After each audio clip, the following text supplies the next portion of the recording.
Jangan lupa subscribe YouTube channel Metro TV News dan jangan lupa nyalakan notifikasinya.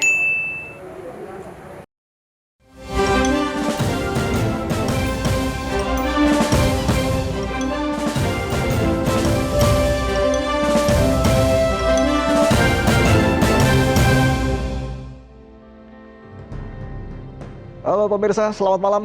Kita berjumpa lagi dalam President's Corner dan kita akan melihat bagaimana Presiden Joko Widodo menjalankan roda pemerintahan, mengatasi berbagai persoalan dan menjalani agenda kepresidenan selama sepekan. Bersama saya Valentinus Reza, inilah President's Corner selengkapnya.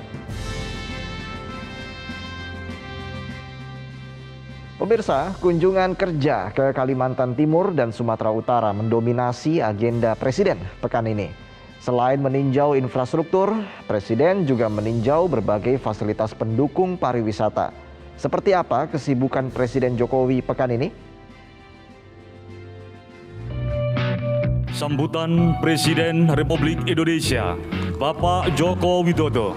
Dengan dukungan dari organisasi PBNU, para aktivis NU bisa semakin giat mengisi forum-forum dunia.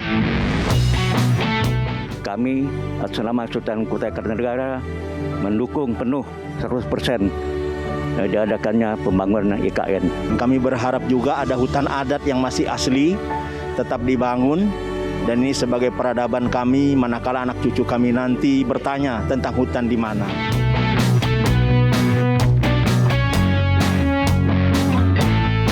Jadi kita harapkan jalan ini nanti akan membantu kelancaran transportasi karena Balige merupakan juga daerah wisata. Jadi penting sekali bahwa tidak ada kemacetan yang bisa menghambat.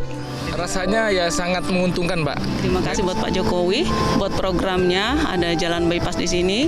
Saya pribadi sangat tertolong, masyarakat sekitar sini juga sangat tertolong, banyak manfaatnya.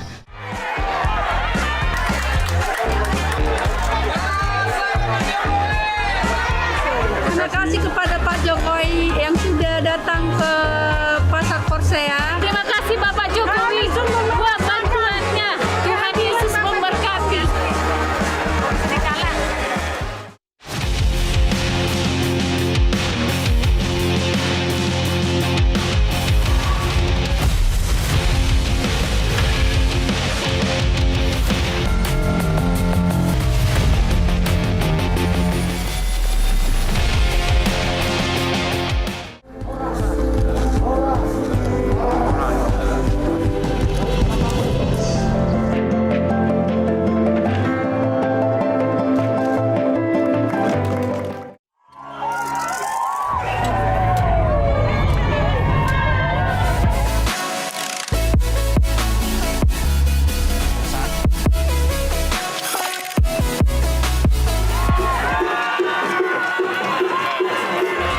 Ini kita harapkan dengan revitalisasi, konservasi budaya, utamanya kain ulos bisa kita lakukan.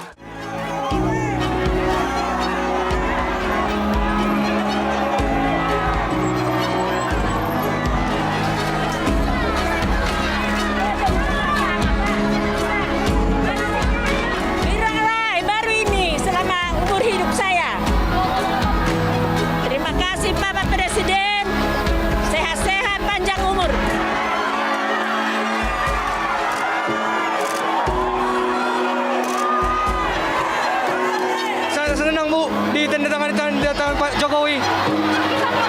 Hasilan lukis paman saya Bu.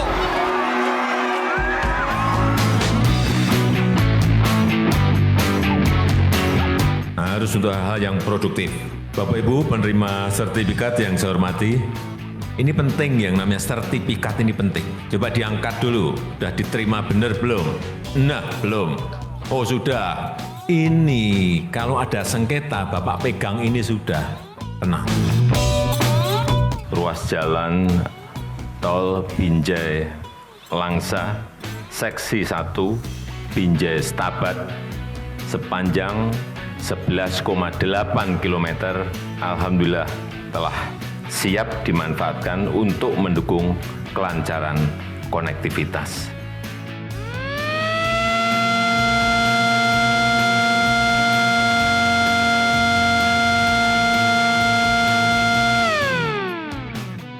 Hadirin kami hormati, demikianlah peresmian jalan tol Binjai Langsa seksi 1 Binjai Tabat, Provinsi Sumatera Utara.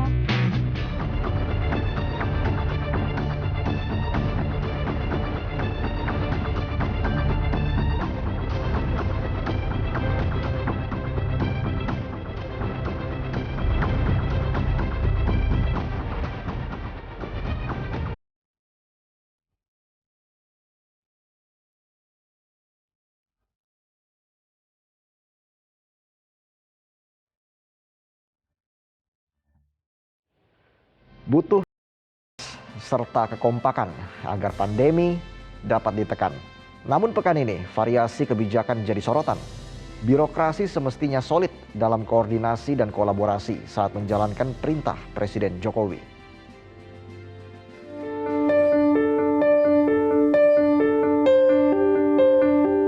Presiden Jokowi terus mengamati dinamika pandemi, termasuk tren lonjakan kasus yang tengah terjadi. Lonjakan ini sudah diperkirakan dan diantisipasi oleh pemerintah. Untuk itu, saya minta Bapak, Ibu, dan saudara-saudara semuanya untuk tetap tenang. Saya juga telah memerintahkan Menko Marinvest selaku koordinator PPKM Jawa dan Bali, serta Menko Perekonomian selaku koordinator PPKM luar Jawa Bali untuk segera mengevaluasi level PPKM. Saya minta kepada Gubernur, Bupati, Wali Kota, dan jajaran pemerintah daerah dibantu jajaran TNI dan Polri untuk memastikan penerapan protokol kesehatan dilaksanakan oleh masyarakat dan vaksinasi terus dijalankan dan dipercepat. Upaya mencegah ledakan ulang wabah corona juga menjadi perhatian Wakil Presiden. Oleh karena itu kita kendalikan, pertama tentu dengan penerapan protokol kesehatan yang ketat, masker, kemudian dengan 3T-nya, testingnya kita, sebab sekarang sudah penularannya penularan lokal, transmisi lokal. Ya, kalau awal-awal dulu dari luar negeri, sekarang sudah transmisi lokal. Nah, ini yang harus kita waspadai. Walau kasus baru terus menanjak, pembatasan kegiatan masyarakat belum berubah banyak. Pada pekan ini mayoritas daerah di Jawa dan Bali masuk kategori PPKM level 1 dan 2. Artinya, banyak pelonggaran yang masih dinikmati warga. Salah satu pelonggaran yang tengah jadi sorotan adalah kebijakan pembelajaran tatap muka alias PTM. Walau klaster sekolah terus bermunculan, PTM terus berjalan. Sebelumnya, saat rapat terbatas evaluasi PPKM pada 31 Januari 2022, Presiden Jokowi meminta PTM dievaluasi. Presiden juga mengatakan, hati-hati, saya ingin menegaskan kehati-hatian kita karena kasus aktif naik 910%. Kebijakan pemerintah pusat yang terus menggelar PTM belakangan menuai kritik banyak pihak. Di DKI Jakarta misalnya, sedikitnya 90 sekolah ditutup sementara karena menjadi klaster penyebaran virus corona. Di Depok, Jawa Barat, sedikitnya 34 sekolah juga ditutup sementara usai temuan ratusan kasus corona. Sesuai aturan PPKM, kebijakan PTM merupakan kewenangan pemerintah pusat. Menurut SKB 4 Menteri akhir tahun lalu, pemerintah daerah tidak boleh menghambat PTM. Berbeda saat penerapan PSBB di mana kebijakan PTM menjadi kewenangan Pemda. Perintah evaluasi PTM dari Presiden Jokowi berbuah aturan baru PTM di tengah pandemi. Daerah berstatus level 2 dapat menggelar PTM 50% dari daya tampung kelas. Orang tua murid juga kembali dapat memilih antara PTM dan PJJ. Sedangkan penghentian sementara PTM tetap harus mengacu pada SKB 4 Menteri sebelumnya. Selain di lingkungan Kemendikbudristek, aturan PTM yang sama juga diterapkan pada sekolah di bawah naungan Kementerian Agama. Namun, khawatir dengan tren kasus yang menanjak terus, Wali Kota Bogor telah menghentikan sementara PTM tanpa persetujuan pemerintah pusat. Alasannya, meneruskan PTM berpotensi memicu klaster anak yang berujung pada klaster keluarga dan klaster kantor. Selain Kota Bogor, Pemkot Bekasi juga telah resmi menghentikan PTM pada seluruh tingkatan sekolah selama 2 pekan terhitung tanggal 3 Februari. Sebelumnya, Pemkot Tangerang juga menghentikan sementara PTM. Beberapa hari kemudian, Pemprov Banten memperluas penghentian sementara PTM di wilayah Tangerang Raya. Gubernur Banten menyatakan tidak tertutup penghentian sementara PTM diperluas ke wilayah lain di Provinsi Banten. Sementara itu, Pemkot Depok mengaku terkendala menghentikan PTM 100% karena tidak sinkronnya status PPKM. Instruksi Mendagri menyatakan Depok masih PPKM level 2, sehingga sesuai SKB 4 Menteri, PTM 100% dimungkinkan. Sedangkan merujuk parameter Kemenkes, Depok seharusnya sudah PPKM level 4 dan PTM dapat di-stop.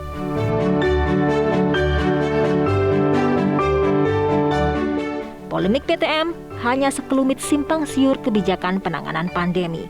Kita jadi ingat pesan Presiden Jokowi pekan lalu kepada Korpri. Birokrasi harus memperbaiki koordinasi dan kolaborasi. Sebagai garda terdepan reformasi birokrasi, Korpri dituntut adaptif, menjawab perubahan, merombak organisasi yang penuh sekat dan ego sektoral menjadi tim yang solid dan cair.